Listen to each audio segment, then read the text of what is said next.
নমস্কাৰ, R D Motors True Value নগাঁৱলৈ আপোনালোকক স্বাগতম জনাইছোঁ।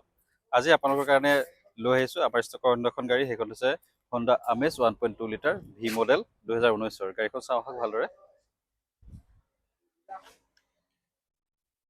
ফ্ৰণ্টৰ পৰা খুবেই সুন্দৰ এটা লুকছত আছে গাড়ীখন। চাইডত চাবলৈ গ'লে আপোনাৰ টায়াৰ খুব সুন্দৰ কণ্ডিশ্যন আছে, alloy wheel, red brake caliper, keyless entry, push button start stop, CarPlay, সুন্দৰ ছিট কভাৰ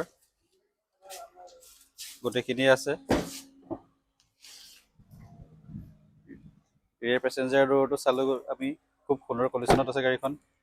পিছফালে পাৰ্কিং চেন্সৰ, হণ্ডা আমেজৰ এমব্লেম সমস্তখিনি আছে। ছাইডৰ পৰা চাবলৈ গ'লে এইফালেও গাড়ীখনৰ টায়াৰ আটাইকেইটাই খুব সুন্দৰ কণ্ডিশ্যনত আছে। এপ্ৰক্স 90% ওচৰত টায়াৰ আছে। কোনো ধৰণৰ ডেণ্টিং বা তেনেকুৱা ধৰণৰ নাই গাড়ীখনত। অতি ভাল গেটআপত আছে, খুব ভাল সুন্দৰ কণ্ডিশ্যনৰ গাড়ী। এই গাড়ীখন অতি কম দামত লৈ যাবলৈ কাৰণে আমাৰ লগত যোগাযোগ কৰক স্ক্ৰীনত দিয়া নম্বৰটোত। আৰু গাড়ীখনৰ বিষয়ে সবিশেষ জানিবৰ কাৰণে আমাৰ লগত যোগাযোগ কৰি পোনপটীয়াকৈ আমাৰ ডিলাৰটো ভিজিট কৰিব পাৰে, আহি এটা টেষ্ট ড্ৰাইভ লৈ গাড়ীখন কনফাৰ্ম কৰিবলৈ কাৰণে। ধন্যবাদ।